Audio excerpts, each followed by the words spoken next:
Okay, yan ang aming baby, si Baby Angelo. 5 months old. Tinitraining na namin sa paggapang. Baka gusto nito mag-army. Matindi na sa gapangan. Ayan o. May mga bagay kami na inaano sa kanya. Tapos may camera. May camera. Ayan, sige. Habulin mo, Baby Angelo. Strong ang aming baby. Wow. 5 months old. Yan, 5 months old. Yan. Malakas yan. Aming bata, si Baby Angelo. Yan, malakas kumapang. Sige. Focus your goal. Yan. Huwag mong pansinin ang camera. Sige, abol. Ayun. Umagang-umaga, exercise niya to. Bagong naman niya, bagong learnings, bagong ano ba yan? Yung 5 months siya. Marunong na siyang gumapang. Wow, ang lakas na aming bata. Oh. Taliko.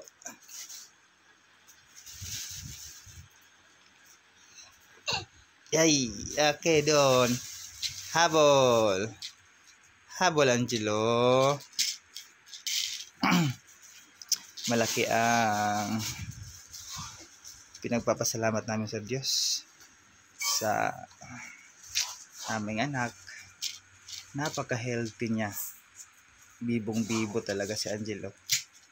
Ang aming firstborn baby boy. Wow.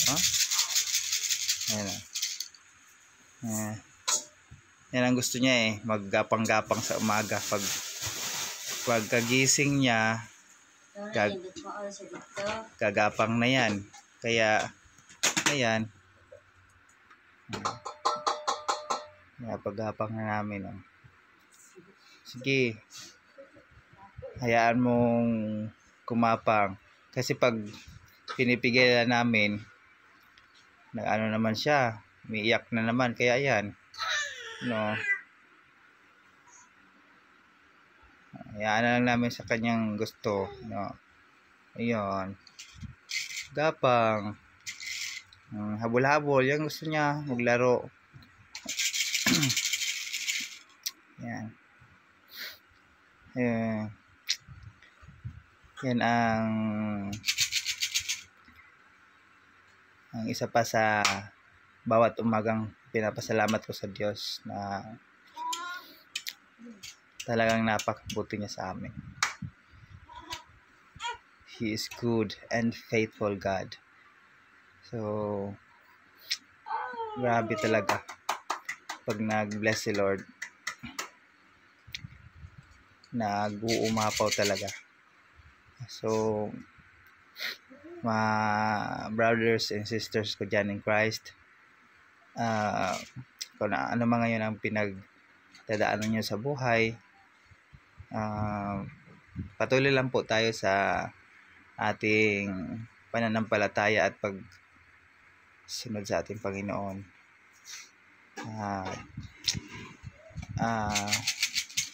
Sigurado talaga ang kanyang promesa sa Bible. Pag sinabi niyang hindi tayo iiwan at hindi niya tayo pababayaan, sigurado yun. Hindi nagsisinungaling ang Diyos.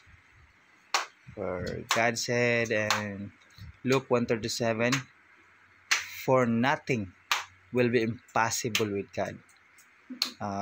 Even though marami tayong mga pinagdadaanan sa buhay, mga problema, pero yan ay panandalian lamang. Dahil sabi nga niya sa Romans 13 na ang gabi ay lilipas na at sasapit na ang umaga.